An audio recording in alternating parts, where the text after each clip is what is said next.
Halo sahabatku, selamat datang kembali di channel Kita Bercerita.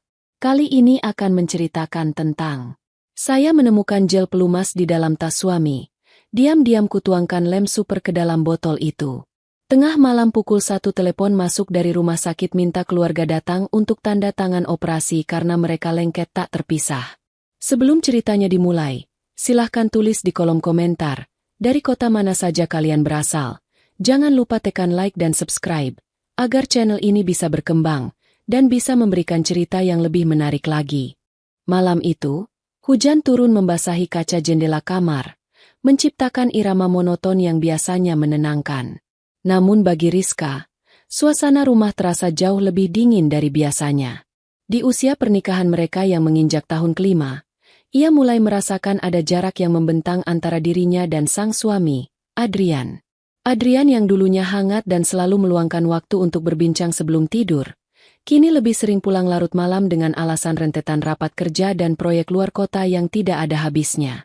Sebagai seorang istri, Rizka selalu berusaha menepis segala prasangka buruk. Ia menanamkan dalam benaknya bahwa semua kerja keras Adrian adalah demi masa depan mereka. Namun, naluri seorang wanita jarang sekali keliru. Malam itu, sekitar pukul 10, Adrian pulang dalam keadaan sangat lelah dan langsung merebahkan diri di tempat tidur, meninggalkan tas kerja kulit hitamnya tergeletak begitu saja di atas meja rias, sesuatu yang sangat jarang ia lupakan. Rizka mendekati meja rias dengan niat awal untuk merapikan barang-barang suaminya. Saat ia mengangkat tas tersebut, resleting kantong bagian depan yang setengah terbuka menarik perhatiannya. Dari dalam kantong itu, menyembul sebuah benda kecil berbentuk tabung plastik. Jantung Rizka tiba-tiba berdegup lebih kencang tanpa alasan yang jelas. Dengan tangan yang sedikit gemetar, ia merogoh kantong tersebut dan mengeluarkan isinya. Itu adalah sebuah botol gel pelumas berbasis air dengan aroma lavender. Rizka terpaku di tempatnya berdiri, menatap benda di genggamannya dengan tatapan tidak percaya. Napasnya tercekat. Pikiran-pikiran buruk yang selama ini ia kunci rapat di dalam kepalanya mendadak tumpah keluar. Untuk apa seorang pria yang jarang menghabiskan waktu intim dengan istrinya membawa benda seperti ini di dalam tas kerjanya? Pernikahan mereka sedang dingin, dan mereka sudah berbulan-bulan tidak menggunakan hal-hal semacam itu. Kehadiran benda itu di dalam tas Adrian adalah sebuah bukti yang tak terbantahkan bahwa ada ruang lain, kehidupan lain, yang sedang dijalani suaminya di luar sana tanpa sepengetahuannya. Air mata Rizka luruh tanpa suara. Rasa sakit, dikhianati, dan kecewa bercampur menjadi satu, membakar dadanya hingga sesak. Ia memandangi wajah Adrian yang terlelap begitu tenang di atas ranjang, seolah-olah tidak ada dosa besar yang sedang ia sembunyikan. Kepercayaan yang ia bangun dengan susah payah selama bertahun-tahun runtuh dalam hitungan detik. Namun, di tengah badai emosi yang berkecamuk, rasa sedih itu perlahan bergeser menjadi sebuah kemarahan yang dingin dan terhitung. Rizka tidak ingin berteriak atau menangis histeris yang hanya akan berakhir dengan penyangkalan demi penyangkalan dari mulut Adrian. Ia menginginkan sebuah pembuktian yang mutlak. Ia ingin Adrian merasakan konsekuensi dari pengkhianatan ini secara nyata. Dengan langkah pelan dan tanpa suara, Rizka membawa botol gel tersebut menuju dapur. Di dalam laci meja kerja kecilnya, ia mengambil 2 buah tabung kecil lem super cair, perekat industri yang terkenal sangat kuat dan cepat kering. Di bawah temaram lampu dapur, dengan konsentrasi penuh dan tangan yang mendadak dingin, Rizka membuka tutup botol gel pelumas itu. Ia menuangkan cairan lem super tersebut ke dalamnya, mengocoknya perlahan agar menyatu sempurna dengan gel di dalam botol, lalu mengembalikannya ke posisi semula. Tidak ada tanda-tanda kerusakan fisik pada botol itu. Semuanya terlihat sama persis seperti sebelumnya. Rizka kembali ke kamar, memasukkan kembali botol itu ke dalam tas kerja Adrian, lalu ikut merebahkan diri di sisi tempat tidur yang jauh dari suaminya. Ia tidak bisa memejamkan mata. Jam dinding terus berdetak, mengiringi setiap helai napasnya yang syarat akan ketegangan. Sekitar pukul 11 malam, ponsel Adrian bergetar di atas nakas. Adrian terbangun dengan tergesa-gesa, membaca pesan singkat yang masuk, lalu segera bangkit dari tempat tidur. Rizka, maaf, aku harus ke kantor sekarang. Ada masalah darurat pada sistem server utama yang harus kuselesaikan malam ini juga. kata Adrian sambil memakai jaketnya dengan gugup. Suaranya terdengar cemas. Namun Rizka tahu kecemasan itu bukan karena urusan pekerjaan. Rizka hanya mengangguk pelan, berpura-pura masih mengantuk. Hati-hati di jalan, Mas, jawabnya lirih. Sebuah kalimat yang kini terasa sangat getir di lidahnya. Setelah pintu depan tertutup dan suara mobil Adrian menjauh, Rizka duduk di tepi ranjang. Rumah kembali sepi. Namun kali ini kesepian itu terasa mencekam. Rizka tahu bahwa malam ini, tabir kebohongan itu akan tersingkap. Ia duduk terdiam di ruang tengah, ditemani secangkir teh hangat yang membiarkan uapnya menghilang dimakan dinginnya malam, menunggu waktu yang akan menjawab segalanya. Waktu berlalu dengan sangat lambat. Detik demi detik terasa seperti siksaan. Rizka melihat jam dinding yang kini telah menunjuk ke angka 1 dini hari. Suasana malam begitu senyap hingga detak jarum jam terdengar seperti dentuman keras di telinganya. Tepat pada pukul 1 pagi, keheningan itu pecah oleh dering ponsel Rizka yang memekakan telinga. Layar ponselnya menampilkan nomor yang tidak dikenal.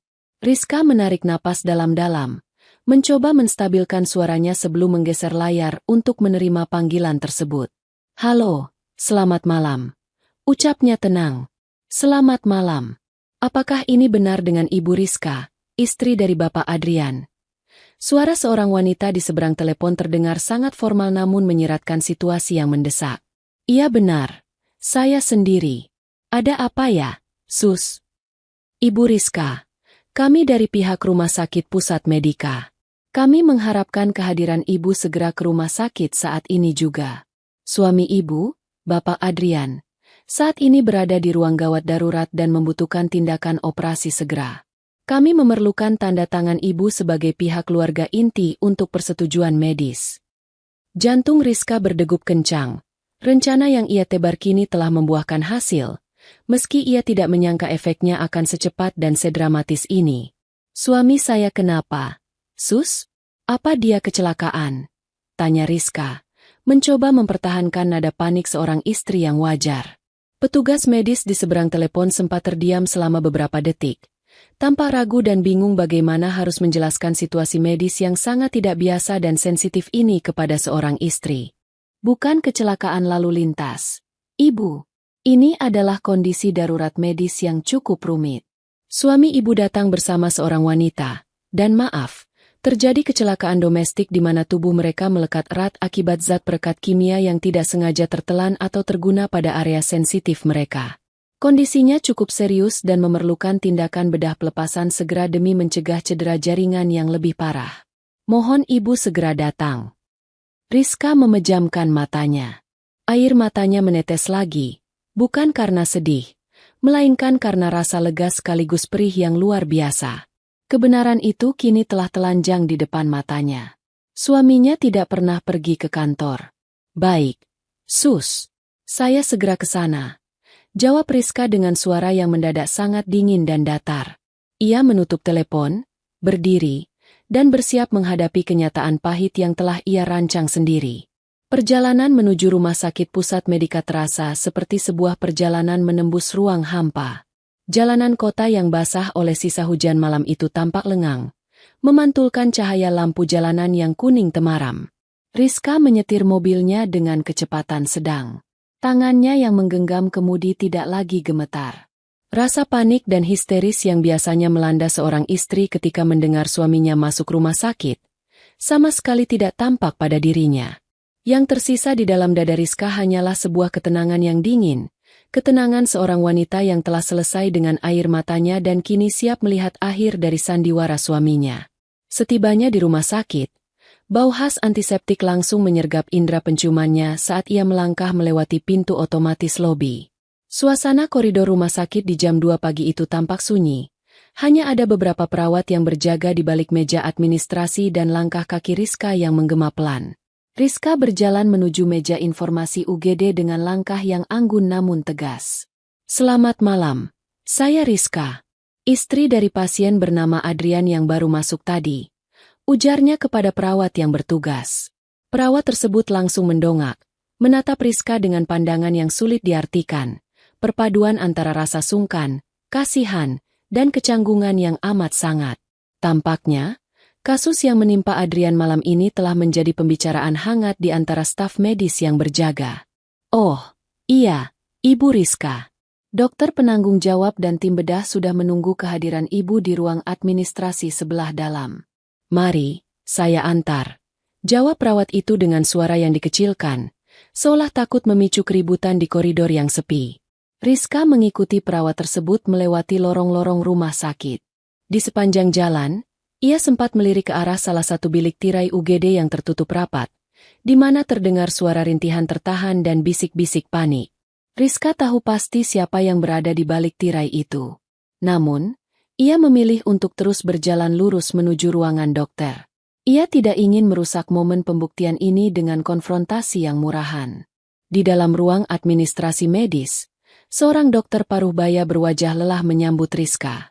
Di atas mejanya, sudah tersedia beberapa lembar formulir persetujuan tindakan medis. Silakan duduk, Ibu Rizka, kata dokter itu ramah. Namun guratan cemas tidak bisa disembunyikan dari wajahnya. Saya Dr. Januar. Saya yang akan memimpin tim tindakan malam ini. Seperti yang sudah disampaikan melalui telepon, kondisi suami Ibu saat ini membutuhkan tindakan bedah minor darurat. Rizka duduk dengan tenang, melipat kedua tangannya di atas pangkuan. Bisa dokter jelaskan kembali secara detail apa yang sebenarnya terjadi? Saya butuh kejelasan sebelum menandatangani apapun. Dokter Januar berdeham, tampak mencari kata-kata medis yang paling sopan dan tidak menyinggung perasaan. Jadi begini, Ibu. Pasien Adrian datang bersama seorang pasien wanita dalam kondisi tubuh yang saling melekat erat di area yang sangat sensitif. Setelah kami periksa, terdapat paparan zat cyanoacrylate, atau yang biasa kita kenal sebagai lem super, dalam jumlah yang cukup banyak. Zat ini telah mengering dan menyatu dengan jaringan kulit serta membran mukosa mereka. Dokter itu menjeda kalimatnya, memperhatikan reaksi Rizka yang tetap tenang di luar dugaan. Karena karakteristik lem tersebut yang mengikat sangat kuat pada kelembapan kulit, metode pelarutan standar tidak membuahkan hasil dan justru berisiko merusak jaringan dermal jika dipaksakan. Oleh karena itu, satu-satunya jalan adalah melakukan tindakan insisi bedah kosmetik minor untuk memisahkan kulit yang melekat secara hati-hati, guna meminimalkan trauma fisik dan infeksi sekunder. Kami membutuhkan tanda tangan Ibu selaku istri sah untuk melakukan prosedur ini pada suami Ibu. Rizka mendengarkan penjelasan itu dengan saksama. Setiap kata yang keluar dari mulut dokter seolah menjadi konfirmasi tertulis atas pengkhianatan yang dilakukan Adrian. Bayangan suaminya yang berpamitan dengan alasan masalah server kantor, kini terasa seperti lelucon yang sangat garing. Lalu, bagaimana dengan wanita yang bersamanya? Siapa yang akan menandatangani surat operasinya? Tanya Rizka dengan nada suara yang begitu datar, hampir tanpa emosi. Pihak wanita sedang berusaha menghubungi keluarganya, namun hingga saat ini belum ada yang merespons. Tapi untuk suami Ibu, karena Ibu sudah di sini, kami memprioritaskan prosedur administrasi beliau terlebih dahulu, jawab Dr. Januar. Rizka mengambil pulpen yang disodorkan oleh perawat. Ia menatap lembaran kertas putih di hadapannya. Disinilah kekuasaannya sebagai seorang istri sah berada. Adrian yang selama ini memegang kendali atas kebohongan pernikahan mereka, kini hidup dan masa depannya berada di ujung pena Rizka. Rizka tidak langsung menandatanganinya. Ia sengaja membiarkan keheningan menggantung di udara selama beberapa saat, membuat dokter dan perawat di ruangan itu menahan napas. Setelah memastikan posisinya kuat, Rizka menorehkan tanda tangannya dengan tegas di atas garis yang disediakan. Saya sudah menandatanganinya, Dok. Lakukan apa yang harus dilakukan secara medis, ucap Rizka sambil mengembalikan pulpen. Namun, sebelum suami saya dibawa ke ruang operasi, saya ingin melihatnya terlebih dahulu. Hanya 1 menit. Saya rasa itu adalah hak saya sebagai istri. Dr. Januar mengangguk paham. Tentu, Ibu. Itu hak Ibu. Mari, petugas kami akan mengantar Ibu ke bilik isolasi darurat sebelum mereka dipindahkan ke ruang bedah. Rizka berdiri, merapikan pakaiannya, dan bersiap untuk melihat hasil akhir dari mahakarya keadilan yang telah ia ciptakan dengan tangannya sendiri. Langkah kaki Rizka terasa begitu ringan namun mantap saat ia berjalan di belakang perawat menuju bilik isolasi di ujung lorong UGD. Aroma antiseptik yang tajam seolah menjadi latar belakang dari akhir sebuah panggung sandiwara. Di balik tirai putih tebal yang menutup rapat bilik tersebut, terdengar suara kepanikan yang diredam, rintihan kesakitan, dan isak tangis seorang wanita yang terdengar begitu putus asa. Perawat yang mengantarnya menoleh dengan tatapan ragu. "Ibu Rizka, kami mohon agar situasi tetap kondusif demi kelancaran persiapan operasi. Jika ibu membutuhkan bantuan, kami ada di luar," bisik perawat itu dengan nada sangat berhati-hati. Rizka hanya memberikan anggukan kecil dan senyum tipis yang syarat akan ketenangan. "Terima kasih, Sus. Saya hanya ingin bicara sebentar," jawabnya lembut. Dengan gerakan perlahan namun pasti, Rizka menyibakkan tirai putih tersebut. Pemandangan di dalam bilik itu seketika tersaji di depan matanya. Di atas berangkar rumah sakit yang cukup lebar, dua orang manusia sedang berbaring dalam posisi yang sangat canggung, tidak nyaman, dan memalukan. Adrian, suaminya yang selalu tampil rapi dan berwibawa sebagai seorang eksekutif muda, kini tampak begitu mengenaskan.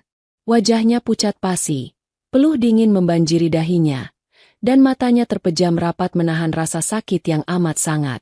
Di sebelahnya, seorang wanita muda berambut panjang yang sangat Rizka kenali, Selin, sekretaris baru di kantor Adrian, sedang menangis sesenggukan sambil menutupi wajahnya dengan selembar kain selimut rumah sakit. Mereka berdua terjebak dalam lingkaran hukuman yang tidak kasat mata, terikat erat oleh konsekuensi dari perbuatan mereka sendiri. Suara gesekan tirai membuat Adrian membuka matanya dengan terengah-engah. Ketika pandangannya menangkap sosok Rizka yang berdiri anggun di ujung berangkar, bola mata Adrian melebar seketika. Rasa terkejut, malu, dan ketakutan yang luar biasa terpancar jelas dari wajah suaminya. Rizka?" Suara Adrian tercekat di tenggorokan, terdengar serak dan gemetar. Ia mencoba menggerakkan tubuhnya, namun gerakan sekecil apapun langsung memicu rasa perih yang luar biasa di area sensitifnya, membuatnya spontan mengaduh kesakitan. "Aduh, jangan bergerak, Selin sakit." Selin yang mendengar nama Rizka disebut langsung menurunkan kain yang menutupi wajahnya. Wajah wanita itu tampak sembab, maskaranya luntur, dan matanya memancarkan ketakutan yang teramat sangat saat menatap Rizka. Ia menyusupkan kepalanya lebih dalam ke bahu Adrian, mencoba bersembunyi dari tatapan menghakimi sang istri sah. Rizka tetap berdiri di tempatnya. Ia tidak mendekat, tidak berteriak, dan tidak melayangkan tamparan. Ia hanya menatap kedua orang itu dengan pandangan dingin, seolah sedang melihat dua orang asing yang tidak ada hubungannya dengan hidupnya. Keheningan yang diciptakan Rizka justru terasa jauh lebih menyiksa dan mengintimidasi daripada makian-makian histeris. "Jadi, Mas, ini masalah darurat pada sistem server utama kantor yang harus kamu selesaikan malam ini." Rizka membuka suara. Nadanya begitu tenang, datar. Namun setiap katanya menghantam ulu hati Adrian seperti godam. Adrian menelan ludah dengan susah payah. Air mata penyesalan dan rasa malu mulai mengalir di pipinya. "Riz, aku bisa jelaskan. Ini semua kecelakaan. Riz, tolong aku." Adrian memohon dengan suara yang parau. "Sakit sekali, Riz. Tolong minta dokter cepat-cepat lepaskan ini." Rizka berjalan 2 langkah lebih dekat, menatap botol kecil berisi sisa sampel cairan yang diletakkan petugas medis di atas meja dorong di samping berangkar, bukti zat kimia yang membuat mereka menyatu. "Kecelakaan, Mas." Rizka tersenyum tipis, sebuah senyuman yang terlihat sangat dingin di bawah pendar lampu neon UGD. "Kamu membawa gel pelumas beraroma lavender di dalam tas kerjamu untuk rapat kantor. Dan sekarang kamu menyebut situasi ini sebagai kecelakaan?" "Tidak, Adrian. Ini bukan kecelakaan. Ini adalah jawaban dari semua doa-doa yang kupanjatkan di sepertiga malam saat kamu tidak ada di rumah." Mendengar kata-kata Rizka, Adrian tersentak. Sebuah kesadaran mendadak menghantam pikirannya. Ia mengingat kembali bagaimana rasa dingin dan lengket yang aneh sesaat setelah mereka menggunakan gel tersebut di dalam kamar hotel beberapa jam yang lalu, sebelum rasa panas membakar dan kepanikan luar biasa melanda mereka berdua saat menyadari kulit mereka telah merekat mati.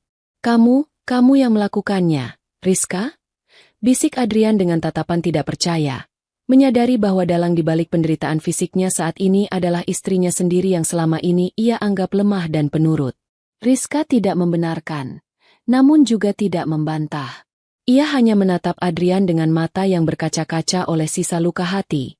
Namun sorot matanya tetap kuat. Aku sudah menandatangani surat persetujuan operasimu, Mas. Sebagai istri yang baik, aku memastikan kamu mendapatkan penanganan terbaik dari rumah sakit ini, kata Rizka dengan nada yang terhitung. Nikmatilah proses operasinya. Dan untukmu, Selin, terima kasih telah menunjukkan padaku dengan sangat jelas siapa pria yang selama ini kubanggakan sebagai suami.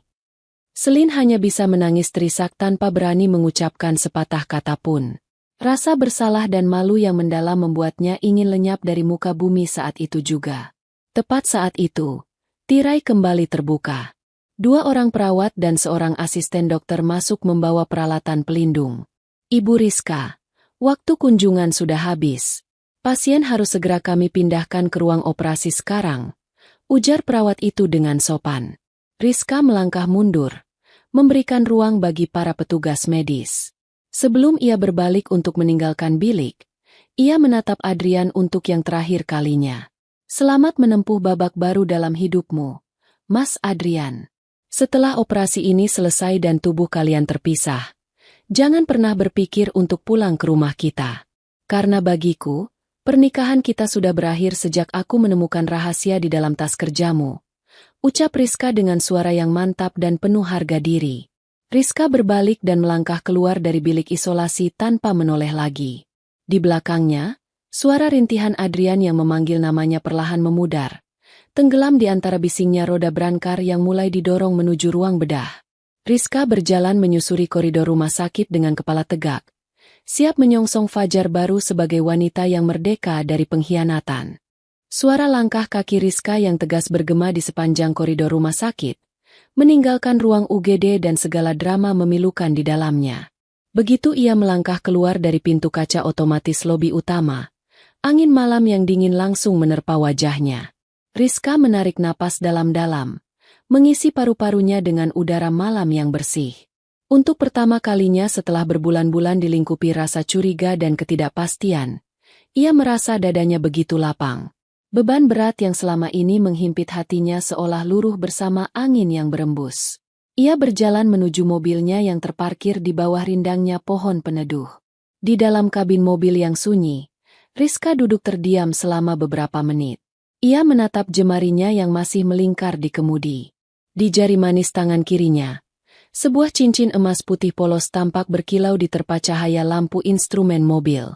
Cincin itu adalah simbol janji suci yang diucapkan Adrian 5 tahun lalu di hadapan kedua orang tuanya. Janji untuk saling setia dalam suka maupun duka. Dengan gerakan yang tenang dan tanpa ragu, Rizka melepaskan cincin tersebut dari jarinya. Tidak ada air mata yang mengalir kali ini. Ia memandangi cincin itu sebentar, lalu meletakkannya di dalam laci dashboard mobil, berdampingan dengan struk parkir rumah sakit. Tindakan sederhana itu menjadi penanda psikologis bagi Rizka bahwa statusnya sebagai istri Adrian telah selesai di dalam hatinya, meski proses hukum di pengadilan belum dimulai. Rizka menyalakan mesin mobil dan perlahan meninggalkan area rumah sakit. Jam di dashboard menunjukkan pukul 2:30 pagi. Alih-alih merasa lelah, pikirannya justru bekerja dengan sangat jernih. Ia mulai menyusun rencana-rencana konkret untuk masa depannya. Langkah pertama yang harus ia lakukan adalah mengamankan diri dan hak-haknya secara hukum sebelum Adrian keluar dari rumah sakit dan mencoba mencari pembenaran atas tindakannya. Alih-alih pulang ke rumah yang penuh dengan kenangan bersama Adrian, Rizka mengarahkan mobilnya menuju rumah orang tuanya yang terletak di pinggiran kota. Ia tahu, dalam situasi seperti ini, ia membutuhkan lingkungan yang aman dan penuh dukungan. Selama perjalanan yang memakan waktu sekitar 30 menit, Rizka membiarkan radio mobil memutarkan lagu-lagu instrumen klasik yang menenangkan, membantu menata kembali kepingan-kepingan emosinya yang sempat berantakan. Setibanya di rumah orang tuanya, suasana masih sangat sepi. Rizka memiliki kunci cadangan rumah tersebut. Ia masuk dengan sangat perlahan agar tidak mengejutkan ayah dan ibunya yang tentu saja sedang terlelap. Rizka merebahkan diri di sofa ruang tengah, menyelimuti tubuhnya dengan kain rajut hangat buatan ibunya. Di tempat itu, di bawah atap rumah masa kecilnya, Rizka akhirnya bisa memejamkan mata dan tertidur dengan pulas tanpa dihantui rasa cemas. Matahari pagi mulai menyembul dari balik cakrawala, memancarkan sinar keemasan yang hangat menembus celah-celah gorden ruang tengah. Rizka terbangun oleh aroma wangi kopi hitam dan masakan rumahan yang sangat ia rindukan. Ia membuka mata dan mendapati ibunya sedang menata meja makan, sementara ayahnya sedang membaca koran pagi di kursi rotan dekat jendela. Rizka sudah bangun? Ibu kaget tadi subuh melihat kamu tidur di sofa. Ada apa? Nak, kau pulang tidak berkabar dulu? Tanya ibunya dengan nada suara yang penuh kelembutan seorang ibu, namun tersirat rasa khawatir yang wajar. Rizka bangkit dari sofa, merapikan rambutnya, lalu berjalan mendekati kedua orang tuanya. Ia duduk di antara mereka. Rizka tahu bahwa menyembunyikan masalah ini dari orang tuanya hanya akan menunda penyelesaian. Dengan nada suara yang tenang, tertata, dan tanpa bermaksud mendramatisasi keadaan, Rizka menceritakan semua yang terjadi sejak semalam, mulai dari penemuan botol di dalam tas Adrian, tindakan yang ia ambil di dapur, hingga panggilan darurat dari pihak rumah sakit pada pukul 1 pagi tadi. Ayah dan ibu Rizka mendengarkan cerita itu tanpa memotong satu kalimat pun. Ruang makan itu mendadak menjadi sangat hening, hanya menyisakan suara detak jam dinding tua. Wajah ibunya tampak memucat karena terkejut, sementara rahang ayahnya mengeras menahan amarah yang mendalam atas perlakuan menantunya terhadap putri tunggal mereka. Setelah Rizka menyelesaikan ceritanya, sang ayah meletakkan korannya, lalu menatap Rizka dengan pandangan yang sangat teduh namun penuh ketegasan. Rizka, anakku. Suara ayahnya berat namun menenangkan. Ayah tidak akan membenarkan cara yang kamu pilih untuk memberi pelajaran pada suamimu, karena itu sangat berisiko secara hukum. Namun, sebagai seorang ayah, ayah jauh lebih terluka melihat kamu dikhianati seperti ini. Kamu sudah bersikap sangat berani dan mandiri semalam. Sekarang, kamu berada di rumah ayah. Kamu aman di sini. Ibunya langsung memeluk Rizka dengan erat, menyalurkan kehangatan yang selama ini Rizka rindukan. Benar, Nak. Jangan kembali ke rumah itu lagi. Biarkan Adrian menyelesaikan urusannya di rumah sakit dengan wanita itu. Kita selesaikan ini semua lewat jalur yang sah. Dukungan penuh dari kedua orang tuanya membuat benteng pertahanan emosi Rizka yang kuat semalam akhirnya sedikit melunak. Ia memeluk ibunya erat-erat, merasakan kelegaan yang luar biasa. Ia tahu bahwa jalannya ke depan tidak akan mudah. Akan ada proses perceraian yang mungkin melelahkan dan pembicaraan orang-orang di luar sana. Namun Rizka tidak lagi merasa takut. Ia telah mengambil kembali kendali atas hidupnya sendiri. Dan fajar pagi ini adalah awal dari lembaran baru yang bersih. Hari-hari berikutnya berlalu seperti aliran air yang perlahan membersihkan sisa-sisa badai. Rizka memilih untuk tetap tinggal di rumah orang tuanya, menarik diri sepenuhnya dari jangkauan Adrian. Ia mematikan nomor ponsel lamanya dan hanya menggunakan nomor baru yang hanya diketahui oleh keluarga inti serta satu orang yang paling ia butuhkan saat ini, seorang pengacara. Pagi itu, cuaca di luar cukup cerah. Rizka duduk di ruang tamu rumah orang tuanya, berhadapan dengan Baskoro, seorang pengacara senior yang merupakan sahabat karib ayahnya. Di atas meja kayu jati, beberapa berkas penting seperti buku nikah, kartu keluarga, dan salinan dokumen medis yang sempat Rizka minta dari rumah sakit sebelum ia pergi malam itu, sudah tertata rapi. Secara hukum, posisi kamu sangat kuat untuk mengajukan gugatan cerai atas dasar perselingkuhan dan penelantaran lahir batin, Rizka, ujar Baskoro sambil membetulkan letak kacamata bacanya setelah memeriksa seluruh berkas. Bukti dari rumah sakit mengenai kejadian malam itu sudah lebih dari cukup untuk membuat majelis hakim langsung mengabulkan gugatanmu tanpa banyak perdebatan. Rizka mengangguk pelan. Ia menyesap teh hangatnya dengan tenang. Saya hanya ingin proses ini berjalan cepat. Om, saya tidak menuntut harta gonogini yang rumit. Saya hanya ingin hak saya atas rumah yang kami tempati saat ini, karena sebagian besar DP dan cicilannya menggunakan uang dari warisan almarhum nenek saya, dan yang terpenting, status hukum yang jelas. Soal rumah itu, kita bisa masukkan ke dalam poin gugatan. Sertifikatnya atas nama siapa? Tanya Baskoro. Atas nama saya sendiri, Om, beruntung dulu ayah bersikeras agar nama saya yang tercantum, jawab Rizka dengan senyum tipis. Ia merasa bersyukur atas pandangan jauh ke depan yang dimiliki ayahnya. Baskoro tersenyum puas. Bagus. Kalau begitu, Adrian tidak punya dasar hukum yang kuat untuk mengklaim aset tersebut. Mengenai kondisi Adrian saat ini, apakah kamu sudah mendapat kabar? Rizka menghela napas pendek.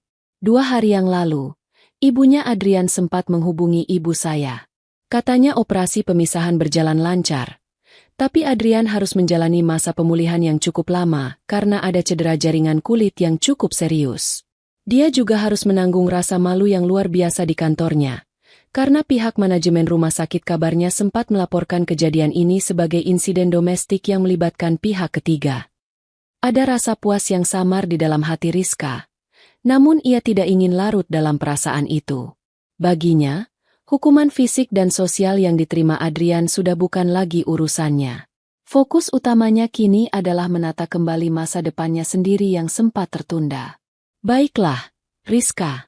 Draft gugatan cerai akan selesai sore ini. Besok pagi, tim saya akan mendaftarkannya ke pengadilan agama, kata Baskoro sambil merapikan berkas-berkas ke dalam tas kerjanya. Kamu hanya perlu bersiap untuk hadir pada sidang pertama 2 minggu lagi. Kemungkinan besar Adrian tidak akan datang karena kondisinya, atau kalaupun datang, dia tidak akan bisa mengelak. Setelah Baskoro pamit pulang, Rizka berjalan menuju halaman belakang rumah. Ia menatap tanaman-tanaman hias milik ibunya yang tumbuh subur. Angin pagi berembus lembut, memainkan ujung rambutnya yang sengaja ia potong sedikit lebih pendek kemarin. Sebuah ritual kecil yang biasa dilakukan wanita untuk menandai dimulainya fase hidup yang baru. Selama 5 tahun ini, Rizka menyadari bahwa ia telah terlalu banyak mengorbankan impiannya demi menjadi seorang istri yang berbakti. Ia mengubur keinginannya untuk membuka usaha toko roti sendiri karena Adrian selalu menuntutnya untuk fokus mengurus rumah dan menyambutnya pulang kerja. Kini, dengan tabungan yang ia miliki dan dukungan penuh dari kedua orang tuanya, Rizka merasa ini adalah waktu yang tepat untuk menghidupkan kembali impian yang sempat mati itu. Rizka, panggil ibunya dari arah pintu dapur, membawa sepiring pisang goreng hangat. Ada telepon dari mertuamu lagi ke nomor rumah. Katanya Adrian ingin sekali bicara denganmu. Dia menangis dan memohon-mohon agar kamu mau mengangkat teleponnya sekali saja. Rizka menoleh ke arah ibunya, lalu tersenyum tegap. Katakan pada ibu Adrian, Bu, tidak ada lagi yang perlu dibicarakan di telepon. Segala hal yang berkaitan dengan hubungan kami, silakan Mas Adrian bicarakan nanti di hadapan hakim pengadilan. Saya sudah selesai. Ibunya mengangguk bangga, melihat putrinya kini telah bertransformasi menjadi wanita yang sangat kuat dan mandiri. Rizka kembali menatap langit biru di atasnya. Fajar kepedihan telah lewat, dan kini ia sedang berjalan di bawah matahari pagi yang menjanjikan kebebasan serta kebahagiaan yang sesungguhnya. 2 minggu berlalu seperti kedipan mata bagi Rizka yang kini sibuk menata kembali puing-puing kehidupannya. Surat panggilan sidang pertama dari pengadilan agama telah resmi dikirimkan ke alamat rumah bersama mereka, tempat di mana Adrian kini terisolasi dalam penyesalan dan rasa sakit fisiknya. Rizka sengaja tidak pernah menginjakkan kaki lagi di rumah itu. Segala urusan pemindahan barang-barang pribadinya yang masih tertinggal, ia serahkan kepada jasa pindahan profesional yang didampingi oleh sepupunya. Ia benar-benar memutus semua akses visual dan emosional dengan masa lalunya. Pagi itu, Rizka berdiri di depan cermin besar di kamar masa kecilnya. Ia mengenakan setelan blazer berwarna biru dongker yang rapi, dipadukan dengan celana bahan berwarna senada. Wajahnya dipoles dengan riasan tipis yang segar, menyembunyikan sisa-sisa kelelahan batin yang pernah ada. Matanya memancarkan ketegasan, bukan lagi kesedihan. Hari ini adalah hari sidang perdana perceraiannya, sebuah agenda mediasi yang harus ia lalui dengan kepala tegak. Sudah siap, Nak?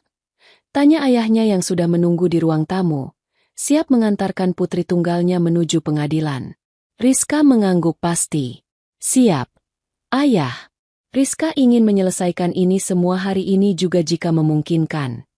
Perjalanan menuju pengadilan agama terasa begitu hikmat.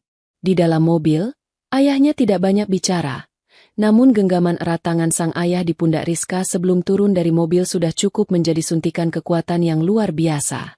Di lobi pengadilan, Baskoro sudah menunggu dengan senyum menenangkan, memegang map dokumen hukum yang akan menjadi senjata pamungkas mereka.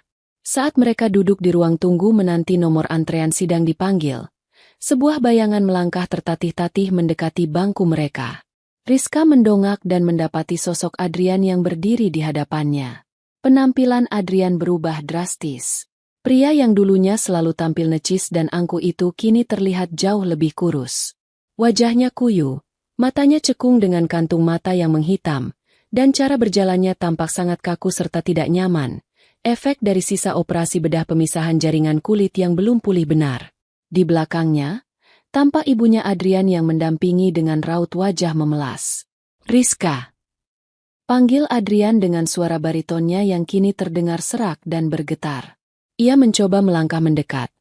Namun tatapan dingin dan tajam dari ayah Rizka serta gestur tubuh Baskoro yang sigap berdiri langsung menghentikan langkahnya. Rizka tetap duduk dengan tenang, melipat tangannya, dan menatap Adrian lurus-lurus tanpa sedikit pun rasa iba. "Ada apa, Mas Adrian?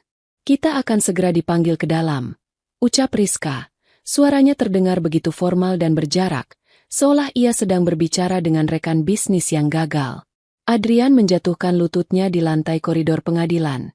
Sebuah tindakan spontan yang membuat beberapa orang di sekitar mereka menoleh. Ia tidak memedulikan lagi harga dirinya yang tersisa. "Rizka, aku mohon cabut gugatan ini, Riz.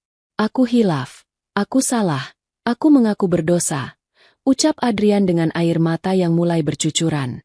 "Hukuman dari kamu sudah lebih dari cukup, Riz. Selin sudah dipecat dari kantor, dan karirku di sana hancur total karena desas-desus ini. Kulitku, fisikku juga cacat karena operasi itu. Tolong beri aku kesempatan kedua. Kita perbaiki semua dari awal." Mendengar ratapan itu, hati Rizka sama sekali tidak tersentuh. Baginya, penyesalan Adrian bukanlah karena ia merasa bersalah telah mengkhianati janji suci pernikahan, melainkan karena Adrian kini harus menanggung konsekuensi sosial dan fisik dari egoismenya sendiri. Jika malam itu Rizka tidak mengambil tindakan, Adrian pasti masih menikmati kebohongannya di belakangnya. "Mas Adrian," Rizka menghela napas pendek, lalu berdiri agar posisi mereka sejajar secara martabat. "Kamu tidak sedang menghidupi sebuah khilaf. Kamu sedang menikmati pilihanmu sampai akhirnya takdir menghentikanmu dengan caranya. Rasa sakit yang kamu rasakan di kulitmu saat ini tidak akan pernah sebanding dengan hancurnya kepercayaan yang kuberikan selama 5 tahun ini." Ibu Adrian mencoba ikut berbicara sambil terisak. "Rizka, tolong kasihanilah Adrian, Nak. Dia anak ibu satu-satunya. Dia sudah menerima pelajaran yang sangat berat."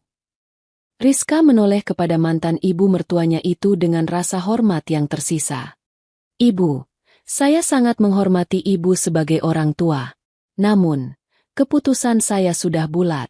Saya tidak membenci Adrian. Saya sudah memaafkannya agar hati saya tenang. Namun, memaafkan tidak berarti saya harus berjalan bersama penjahat yang meruntuhkan rumah tangganya sendiri."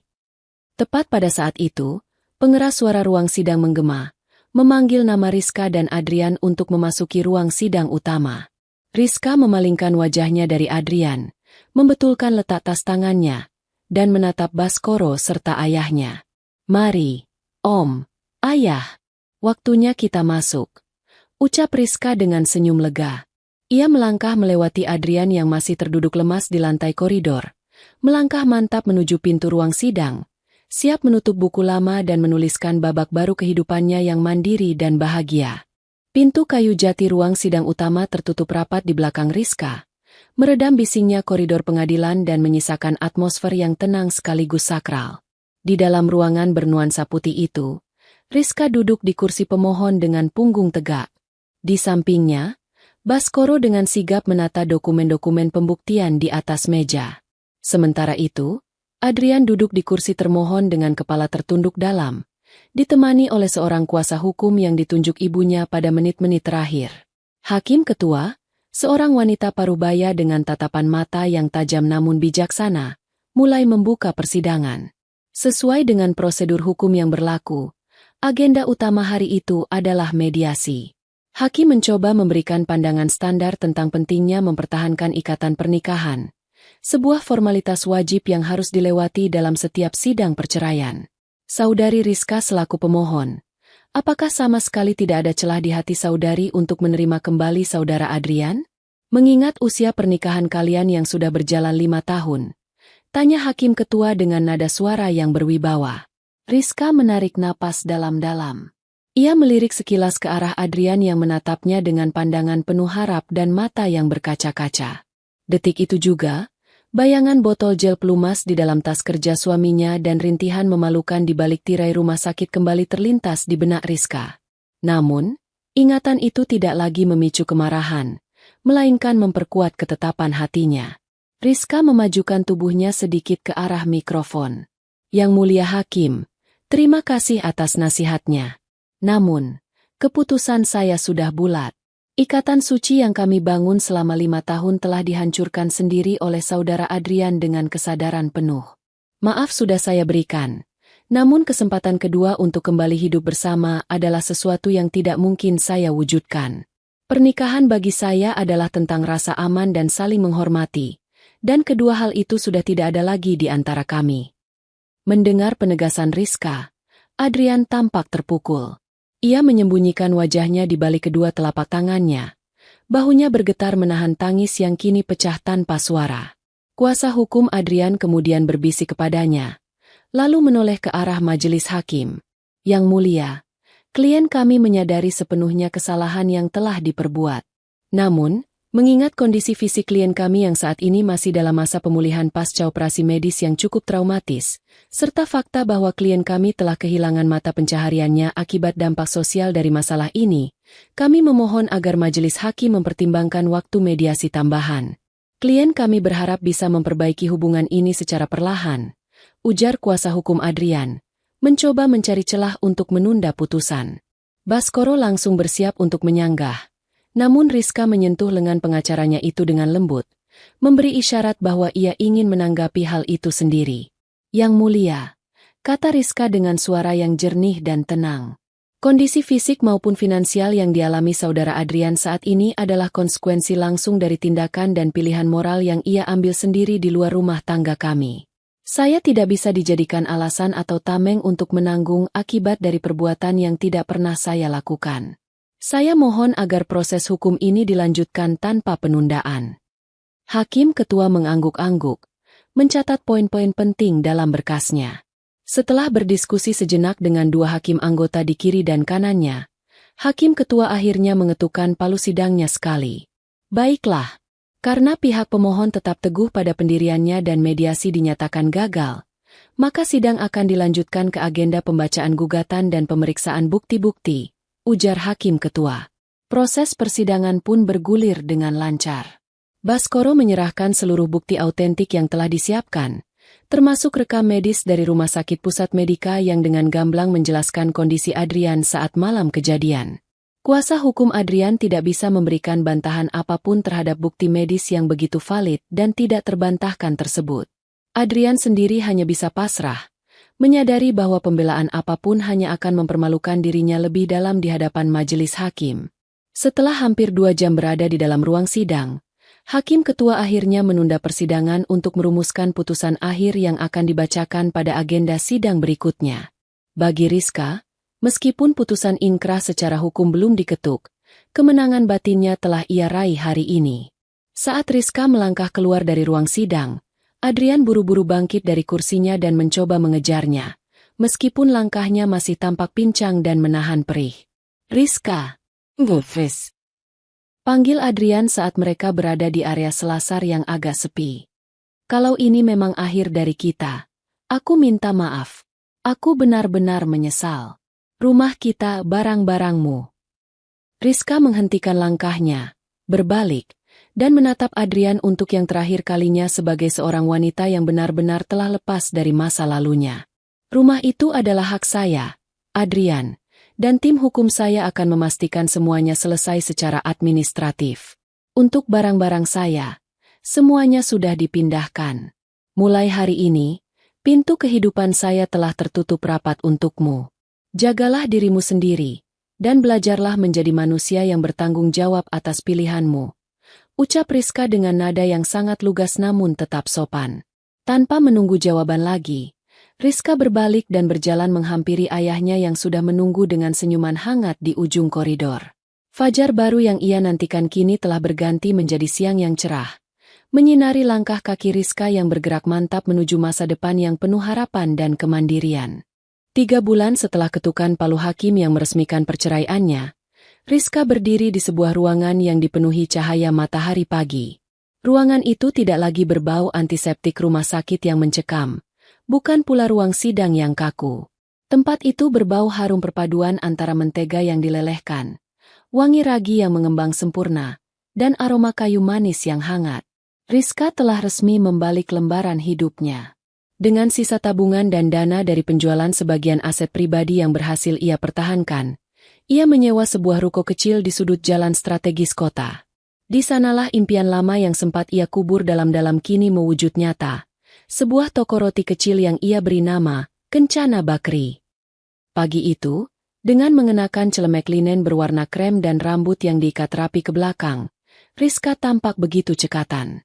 Tangannya yang dulu gemetar saat memegang botol gel pelumas di malam jahanam itu, kini bergerak lincah dan bertenaga di atas meja marmer, menguleni adonan roti manis dengan ritme yang teratur. Setiap tekanan yang ia berikan pada adonan seolah menjadi cara baginya untuk menyalurkan sisa-sisa energi masa lalu menjadi sesuatu yang produktif dan menghasilkan. Rizka, ini pasokan stroberi segar dan coklat batangan dari distributor sudah datang. Mau ditaruh di gudang belakang atau langsung ke dapur bersih? Suara ibunya memecah keheningan pagi. Sejak toko roti itu mulai dirintis, ibu dan ayahnya selalu bergantian datang untuk membantu, memberikan dukungan moral yang tak ternilai bagi Rizka. Kehadiran mereka menjadi pilar utama yang membuat Rizka tidak pernah merasa kesepian atau jatuh dalam penyesalan. Rizka menoleh dan tersenyum manis, senyuman yang kini terlihat lepas tanpa beban kegelisahan. Taruh di dapur bersih saja, Bu. Biar Rizka sortir sendiri nanti setelah adonan kroasang ini masuk ke mesin pengembang. Jawabnya dengan suara yang jernih. Ya sudah, Ibu taruh di dalamnya. Oh ya, tadi di depan, ayahmu sedang merapikan papan nama tokomu. Katanya biar kelihatan jelas dari seberang jalan raya. Kata ibunya sambil berjalan membawa kotak buah. Rizka memandangi punggung ibunya dengan rasa syukur yang membuncah. Kehilangan seorang suami yang tidak setia ternyata membawanya kembali ke pelukan hangat keluarga yang tulus menyayanginya. Ia menyadari bahwa pengkhianatan Adrian, sekejam apapun itu, pada akhirnya adalah sebuah berkah tersembunyi yang memaksanya keluar dari zona nyaman yang semu untuk menjadi wanita yang mandiri secara finansial dan mental. Saat jam menunjukkan pukul 8 pagi, pintu kaca depan toko berdentang pelan, menandakan pelanggan pertama hari itu datang. Rizka mengelap tangannya dengan kain bersih lalu berjalan ke arah etalase kaca depan yang sudah dipenuhi oleh berbagai jenis roti yang baru matang dan masih mengepulkan uap hangat. Namun, langkah Rizka sempat terhenti sesaat ketika melihat siapa yang berdiri di balik pintu kaca. Itu adalah salah seorang mantan rekan kerja Adrian yang dulu cukup dekat dengan keluarga mereka. Pria itu tampak canggung melihat Rizka yang kini berada di balik meja kasir toko roti dengan penampilan yang sangat berbeda, lebih segar, berenergi, dan memancarkan aura percaya diri. Rizka selamat pagi. Sapa pria itu dengan nada agak ragu. Aku kebetulan lewat daerah sini dan melihat papan namamu. Aku tidak menyangka kamu membuka toko roti di sini. Rizka tersenyum ramah, bersikap profesional seolah-olah pria di hadapannya hanyalah pelanggan biasa. Selamat pagi, Mas. Iya, ini usaha kecil-kecilan saya. Mau mencoba roti manis atau kue sus kami? Baru saja keluar dari oven. Pria itu mengangguk, lalu memesan beberapa kotak roti. Sambil menunggu Rizka mengemas pesanan, ia tampak beralih dari satu kaki ke kaki lain, seperti ada sesuatu yang ingin ia sampaikan namun sungkan. Rizka, maaf kalau saya lancang. Bisik pria itu akhirnya dengan suara pelan. Hanya ingin memberitahu, Adrian sekarang sudah keluar dari perusahaan. Kasus malam itu benar-benar membuat posisinya tidak bisa dipertahankan oleh manajemen. Kabarnya dia sekarang kembali ke rumah orang tuanya di kota asal, masih sering menjalani terapi fisik karena pemulihan kulitnya yang bermasalah. Dia benar-benar hancur, Riz. Rizka mendengarkan informasi itu dengan ekspresi wajah yang tetap tenang dan datar. Tidak ada kilat dendam di matanya. Tidak pula ada rasa kasihan yang tersisa. Informasi tentang Adrian kini bagaikan berita cuaca di belahan bumi lain yang tidak memiliki pengaruh apapun terhadap harinya.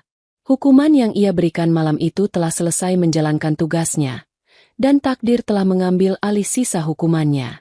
Rizka menyerahkan kantong belanjaan berisi kotak roti dengan gerakan yang anggun. "Ini pesanannya, Mas.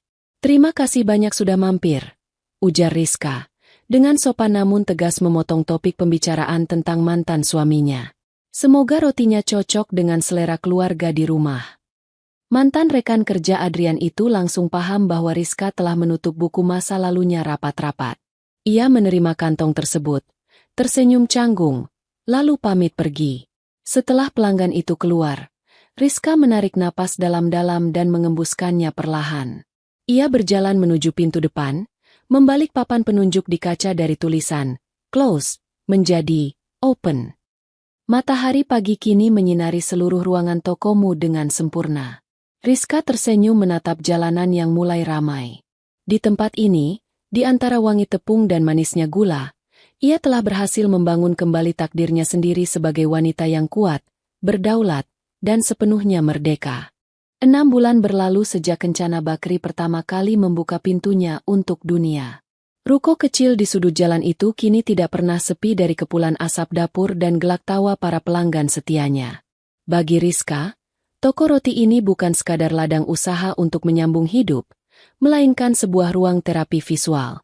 Setiap putaran mixer, setiap adonan yang mengembang di bawah pengawasannya, dan setiap senyuman puas dari anak-anak kecil yang mencicipi roti coklat buatannya, adalah obat yang perlahan tapi pasti menutup sisa-sisa luka masa lalu hingga tak berbekas.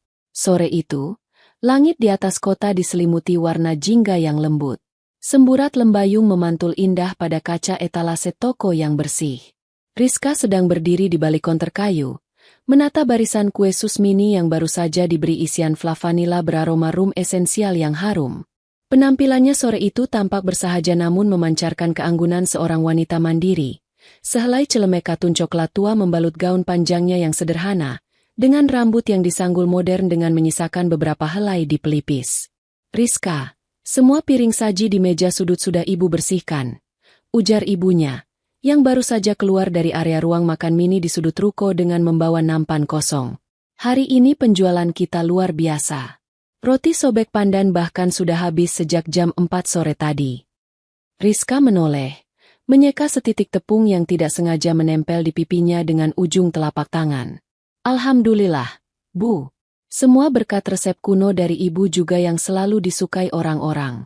Rizka rasa kita perlu menambah porsi panggangan untuk besok pagi, terutama untuk menu sarapan." "Ibu setuju, Nak. Nanti biar ayahmu yang membantu menimbang bahan-bahannya malam ini," jawab ibunya dengan binar mata penuh kebanggaan. Melihat putrinya yang dulu sempat terpuruk kini bisa berdiri tegak memimpin usahanya sendiri, adalah kebahagiaan terbesar di masa tua mereka. Saat suasana toko mulai melandai menjelang waktu tutup, lonceng kecil di atas pintu utama berdentang kembali. Rizka secara refleks menegakkan tubuhnya, memasang senyum ramah yang tulus khas seorang pemilik toko. "Selamat sore. Selamat datang di Kencana Ba." Kalimat Rizka menggantung di udara. Pria yang baru saja melangkah masuk bukanlah pelanggan biasa, melainkan seseorang dari masa lalunya yang sudah sangat lama tidak ia temui. Pria itu adalah sersan kepala polisi bernama Tulus, sepupu dekat Adrian yang dulu sering menjembatani komunikasi keluarga saat proses perceraian mereka bergulir di pengadilan. Tulus melepaskan topi dinasnya dengan gerakan yang sangat sopan, menatap Rizka dengan pandangan yang syarat akan rasa sungkan namun juga penuh rasa hormat. "Selamat sore, Rizka. Maaf saya datang tanpa memberi kabar terlebih dahulu." Ketegangan sempat melintas sesaat di dada Rizka, namun dengan cepat ia berhasil menguasai diri. Pengalaman pahit di masa lalu telah menempanya menjadi wanita yang berjiwa besar. Mas Tulus. Silakan masuk, Mas." "Tidak apa-apa. Mari silakan duduk di kursi depan," Jawab Rizka dengan nada suara yang tetap santun dan terjaga. Tulus duduk di salah satu kursi rotan dekat jendela besar. Sementara Rizka membawakan secangkir teh melati hangat dan sepotong kue bolu gulung sebagai bentuk penghormatan kepada tamu. Rizka kemudian mengambil tempat duduk di seberangnya, menjaga jarak profesional yang aman. Bagaimana kabar bibi dan paman di rumah, Riz? Tulus membuka percakapan, menanyakan kabar kedua orang tua Rizka untuk mencairkan suasana yang agak kaku. Alhamdulillah, ayah dan ibu sehat walafiat, Mas. Mereka bahkan sering membantu saya di toko ini, jawab Rizka dengan senyum tipis. Ada angin apa Mas Tulus sampai mampir ke daerah sini? Tugas patroli. Tulus menghela napas pendek, lalu memandangi cangkir teh di hadapannya sebelum kembali menatap mata Rizka. Sebenarnya, ada amanah kecil yang harus saya sampaikan langsung kepadamu, Rizka. Ini soal Adrian. Mendengar nama itu disebut, jantung Rizka tidak lagi berdegup kencang seperti dulu. Perasaan traumatis itu telah digantikan oleh kedamaian yang kokoh. Ada apa dengan Mas Adrian, Mas? Minggu lalu saya pulang ke kampung halaman untuk menjenguknya. Cerita Tulus dengan suara yang dikecilkan. Kondisinya sudah jauh lebih tenang sekarang, meskipun dia harus menerima kenyataan bahwa karir akademis dan profesionalnya di kota ini sudah tamat. Dia sekarang bekerja membantu toko kelontong milik ibunya di desa. Kulitnya yang sempat rusak akibat insiden malam itu memang sudah membaik setelah operasi lanjutan, tapi menyisakan bekas luka permanen yang cukup kentara. Tulus menjeda kalimatnya, merogoh kantong jaket dinasnya, lalu mengeluarkan selembar amplop putih polos yang tampak rapi. Ia meletakkannya di atas meja, mendorongnya perlahan ke arah Rizka. Sebelum saya berangkat kembali ke kota ini, Adrian menitipkan surat ini untukmu, Rizka. Dia berpesan dengan sangat. Dia tidak meminta kamu untuk membalasnya, apalagi meminta kamu untuk kembali. Dia tahu diri bahwa kesalahannya tidak termaafkan. Surat ini hanya berisi pernyataan maaf yang tulus dan penyesalan mendalam yang ingin dia sampaikan langsung dari hatinya, agar dia bisa hidup dengan sedikit lebih tenang di sana, kata Tulus dengan nada yang sangat tulus. Rizka menatap amplop putih di hadapannya selama beberapa saat. Di dalam amplop itu tersimpan sisa-sisa masa lalu yang pernah menghancurkan dunianya. Namun, melihat amplop itu sekarang, Rizka menyadari bahwa ia tidak lagi merasakan kemarahan yang membakar. Kebencian adalah beban, dan Rizka memilih untuk berjalan dengan pundak yang ringan. Dengan gerakan yang sangat tenang, Rizka menyentuh amplop itu, namun tidak membukanya. Ia menatap Tulus dengan senyuman yang sangat ikhlas. Mas Tulus, tolong sampaikan pesan saya kepada Mas Adrian ketika Mas pulang kampung nanti, ucap Rizka dengan suara yang mantap dan jernih. Katakan padanya bahwa surat ini saya terima, namun tidak perlu saya buka atau saya baca. Sampaikan padanya bahwa sejak ketukan palu hakim di pengadilan waktu itu, saya sudah memaafkan seluruh kesalahannya. Saya tidak menyimpan dendam sedikit pun. Rizka menggeser kembali amplop tersebut ke arah Tulus dengan perlahan namun pasti. Saya sudah bahagia dengan kehidupan saya yang sekarang, dan saya juga mendoakan agar Mas Adrian bisa menata kembali hidupnya di sana dengan baik, menjadi pribadi yang lebih jujur dan bijaksana. Masa lalu kami sudah selesai, Mas. Kami sudah berjalan di jalur masing-masing. Tulus menatap Rizka dengan tatapan mata yang berbinar penuh kekaguman. Ia menyadari bahwa wanita di hadapannya ini bukan lagi Rizka yang rapuh yang menangis di lorong rumah sakit, melainkan seorang pemenang sejati yang telah berhasil menaklukkan penderitaannya sendiri. Tulus mengangguk paham, mengambil kembali amplop tersebut, lalu meminum tehnya dengan rasa lega yang mendalam. Sore itu, bersama dengan tenggelamnya matahari di balik cakrawala, Rizka tahu bahwa pintu masa lalunya kini telah terkunci selamanya, digantikan oleh jalan setapak baru yang penuh dengan wangi harapan yang manis. Lonceng di atas pintu kencana Bakri berdentang manis, mengiringi pamitnya Mas Tulus yang melangkah keluar menuju motor dinasnya. Dari balik kaca besar, Rizka melambaikan tangan, mengantar kepergian sepupu mantan suaminya itu dengan senyuman yang tak lagi menyisakan ganjalan. Amplop putih yang tadi sempat singgah di atas meja kini telah terbawa pergi. Begitu pula dengan sisa-sisa bayang masa lalu yang sempat singgah sekilas lewat cerita sore itu. Rizka membalikkan badan, menyandarkan punggungnya pada tepian konter kayu yang kokoh. Ia mengembuskan napas panjang, bukan napas sesak penuh beban, melainkan helaan napas lega dari seseorang yang baru saja meletakkan batu terakhir dari sebuah dinding pembatas masa lalu. Rumah tangganya yang runtuh 15 bulan lalu kini benar-benar telah bertransformasi menjadi sebuah monumen pembelajaran yang mendewasakan. Rizka, semua sudah bersih di dalam. Adonan untuk roti tawar besok subuh juga sudah ibu tutup dengan kain basah di dalam lemari fermentasi. Suara lembut ibunya terdengar dari arah dapur bersih, memecah keheningan sore yang mulai beranjak senja. Rizka melangkah mendekat ke arah dapur, mendapati ibunya sedang mengelap permukaan wastafel stainless steel hingga mengilap. "Terima kasih banyak ya, Bu. Kalau tidak ada ibu dan ayah, Rizka mungkin tidak akan sanggup mengurus toko ini sendirian sampai sejauh ini." Ibunya menghentikan aktivitasnya, menoleh ke arah Rizka dengan binar mata yang selalu penuh dengan kehangatan seorang ibu. "Kamu bicara apa, Nak? Ini semua adalah hasil kerja keras dan keteguhan hatimu sendiri. Ayah dan ibu hanya pembuka jalan, tapi kamulah yang berjalan dengan kakimu sendiri, menghadapi badai sampai akhirnya bisa memanen hasilnya sekarang." Ucapan ibunya bukanlah sebuah bualan. Seiring berjalannya waktu, Kencana Bakri tidak lagi hanya dikenal oleh masyarakat sekitar ruko. Berkat konsistensi Rizka dalam menjaga kualitas rasa dan keramahan pelayanannya, toko roti kecil ini mulai menarik perhatian beberapa pemilik kafe estetis di pusat kota. Sudah ada 2 kafe besar yang mengajukan kerjasama kontrak untuk memasok kue-kue kering dan krowasang mentega buatan Rizka secara rutin setiap minggunya. Peningkatan permintaan ini tentu saja membuat roda ekonomi Rizka berputar jauh lebih cepat daripada yang pernah ia bayangkan saat pertama kali mendaftarkan gugatan cerainya ke pengadilan. Namun, yang jauh lebih berharga dari sekadar nominal angka di buku tabungannya adalah kembalinya harga diri dan kedaulatan Rizka sebagai seorang wanita. Ia tak lagi bergantung pada nafkah seorang pria yang memandang sebelah mata perannya, dan ia tak lagi harus mengemis perhatian di tengah dinginnya ruang keluarga yang penuh kebohongan. Malam mulai menjemput ketika ayah Rizka datang dengan mobil tuanya untuk menjemput mereka pulang. Sebelum mengunci pintu depan ruko, Rizka menyempatkan diri berdiri di tengah-tengah ruang tokonya yang kini sudah temaram. Ia memandangi deretan piagam penghargaan kecil dari Dinas UMKM setempat yang terpajang di dinding, serta foto bersama kedua orang tuanya saat pemotongan pita pembukaan toko ini beberapa bulan lalu. Di tempat inilah Rizka menemukan kembali jati dirinya yang sempat hilang selama 5 tahun pernikahan yang semu. Ia teringat malam pukul 1 pagi di rumah sakit, saat ia merasa dunianya runtuh menjadi serpihan-serpihan tajam.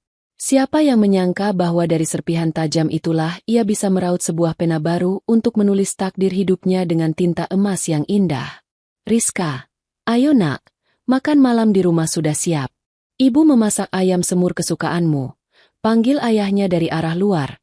Kepalanya menyembul sedikit dari balik pintu kaca yang setengah terbuka. "Iya, ayah.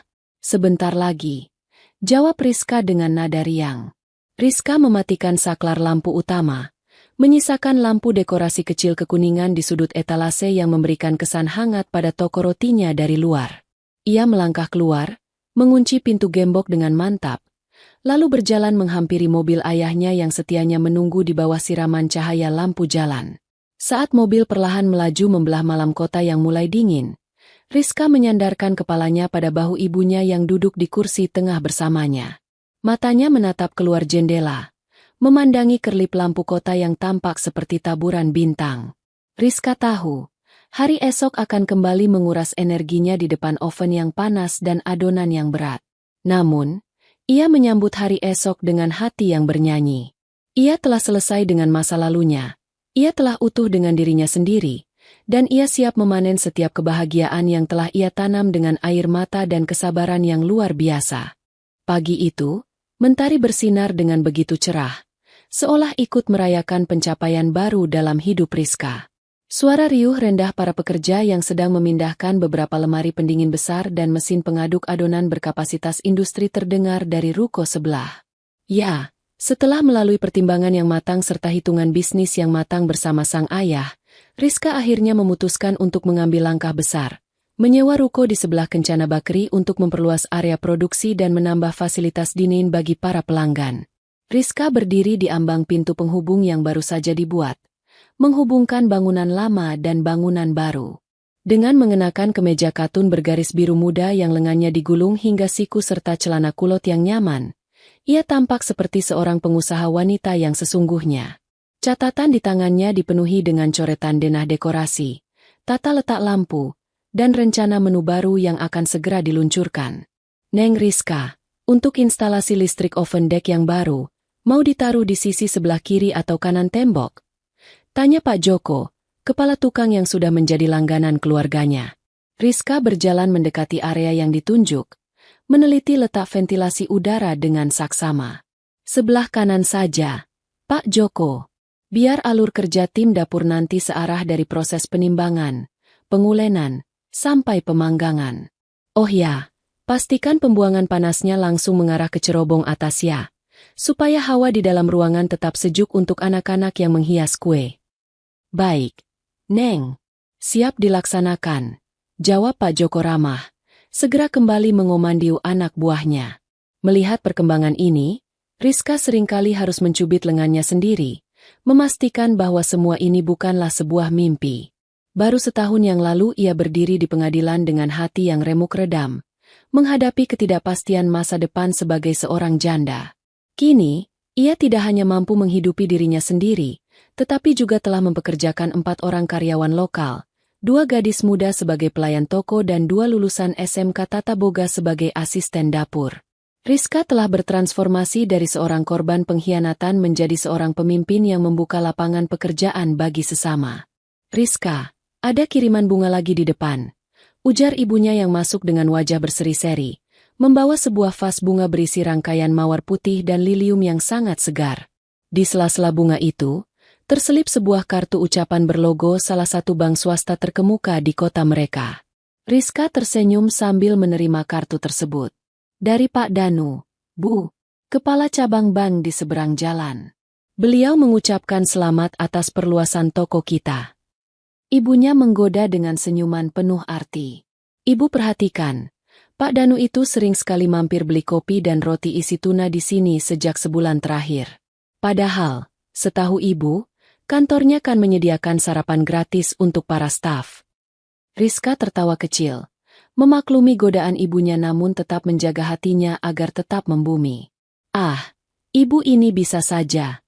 Beliau itu pelanggan setia kita, Bu.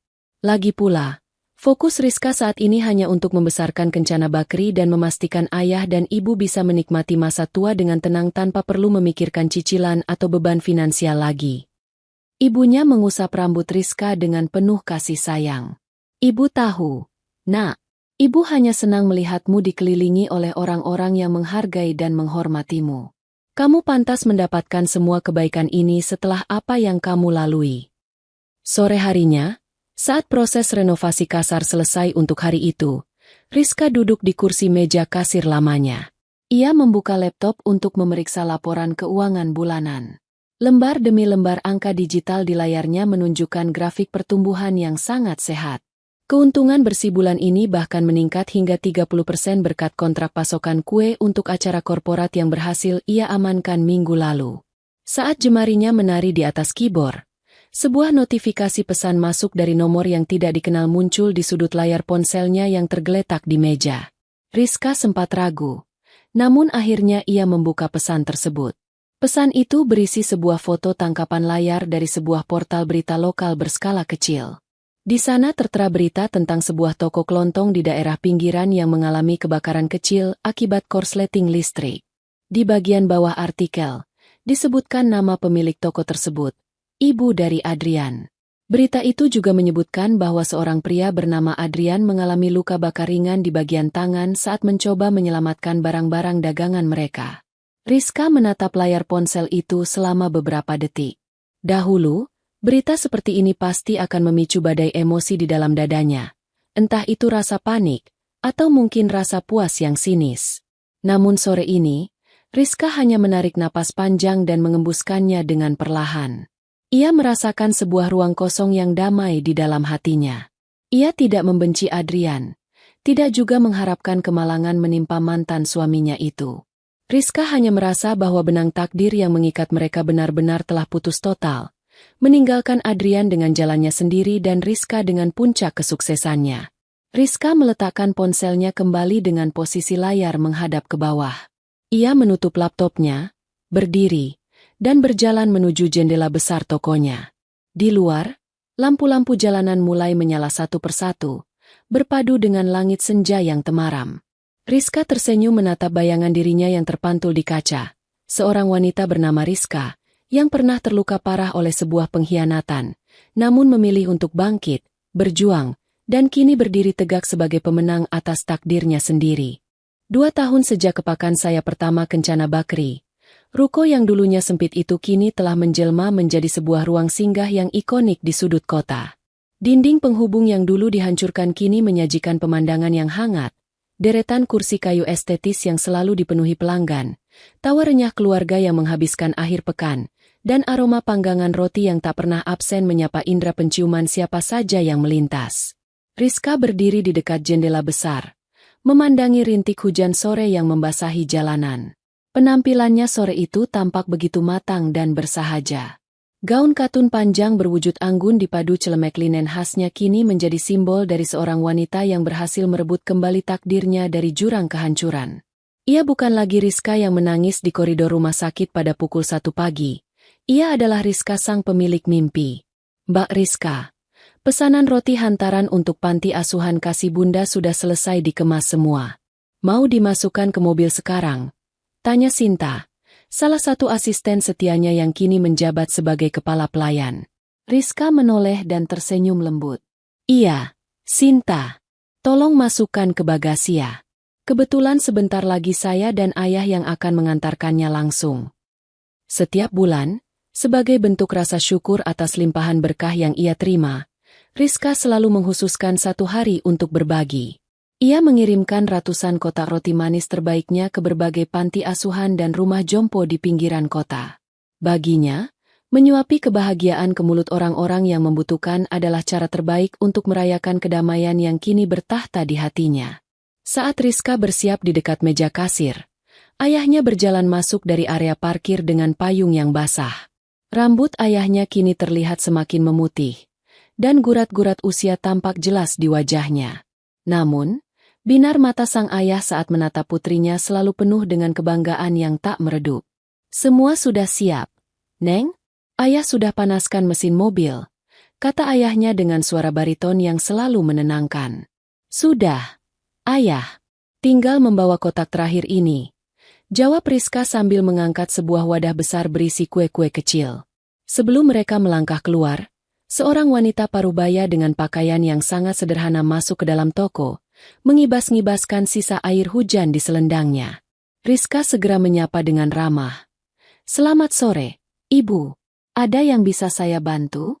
Mau mencari roti hangat?